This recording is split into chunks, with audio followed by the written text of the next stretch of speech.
சங்கடம் தீர்க்கும் சனி பகவானே மங்களம் பொங்க மனம் வைத்தருள்வாய். சச்சரவின்றி சாகா நெறியில் இச்சகம் வாழ இன்னருள் தாத்தா.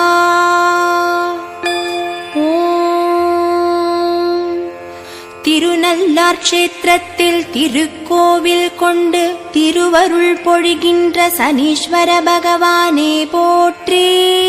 ஓம் 9 கோல் நாயகனே சனீஸ்வரா தலைத்தெழுநீ பாலியவே சனீஸ்வர பகவானே அரையா வித்தைகளின் மகவே பங்கு வழங்கே ஆதாயம் தீகில் மகிழவே உன்னோடு அந்தி நிலை மந்த நிலை பிரச்சனைகள் அட்டிடட்டும் காக்க ஏது கருணாக ஈஸ்வரனே கவலை அகற்றே காத்திடுக காத்திடுக காத்திடுக.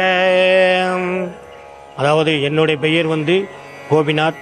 நான் தேனி மாவட்டத்திலிருந்து சுமார் 20 கிலோமீட்டர் தொலைவில் உள்ள அருள்மிகு சுயம்பு சனீஸ்வரன் கோயில் பூசாரியாக பணியாற்றி வருகிறேன். இந்த கோயிலுடைய மெயின் சிறப்பு என்னன்னு கேட்டால், சனீஸ்வரன் இங்கே சுயம்புவாக இருக்கிறார். சனீஸ்வரன் எல்லா கோயிலும் இருப்பார். சிவன் கோயிலே நவகிரகங்களிலும் இருப்பார், சில சிவன் கோயில்கள் தனியாகவும் இருப்பார். ஆனால் இங்கே என்ன ஸ்பெஷல்னு கேட்டீங்கன்னா, சனீஸ்வரன் இங்கே சுயம்புவாக இருக்கிறார். சுயம்புனாலே பூமியிலிருந்து தானாக முளைத்து வந்திருக்கிறார். சுயம்புனா உருவம் கிடையாது, லிங்கமாக தான் இருப்பார். ஆனால் லிங்கம்னா சிவலிங்கம்னு சொல்லுவாங்க. சிவலிங்கம் தாற்பரிய வேறு. ஆனால் இவர் இங்கே இருக்கும் ஐயன் தூணாகத்தான் இருக்கிறார். ஒரே தூணாகத்தான், ஒரே பில்லராகத்தான் இருக்கிறார். அந்த ஐயனுக்கு இங்கே வர்ற பக்தர்கள் அவரை உருவத்தோடு வழிபட்டால் விசேஷமாக இருக்கும் என்பதற்காகத்தான் அவரை உருவமாக அலங்கரிக்கப்பட்டு வச்சிருக்கிறோம். மேலே மஞ்சனக்காப்புன்னு காப்பு சாத்தப்பட்டிருக்கோம். மஞ்சனக்காப்புன்னா இப்போ திருமஞ்சன காப்பு, தைல காப்பு, சந்தன காப்புன்னு சொல்லுவாள். இது மஞ்சனை காப்பு. மஞ்சனை காப்புனா எலும்பு சம்பள சாறு, நல்லெண்ணெய், விராலி மஞ்சள் இதெல்லாம் சேர்த்து இதோட சில பரிவாரங்கள் சேர்த்து அரைச்சு அந்த லிங்கத்து மேலே அப்ளை பண்ணியிருக்கோம். சனீஸ்வரன் ஈஸ்வரன் பட்டம் பெற்றிருக்கார். அந்த ஈஸ்வரன் பட்டம் வாங்கியிருப்பதாலே அந்த கிரீடத்தில் திருநெற்பட்டை அணியப்பட்டிருப்பார். சூரியனோட மகன் ரகு வம்சம் என்பதாலே திருமணி ராமம் அணியப்பட்டிருக்கார்.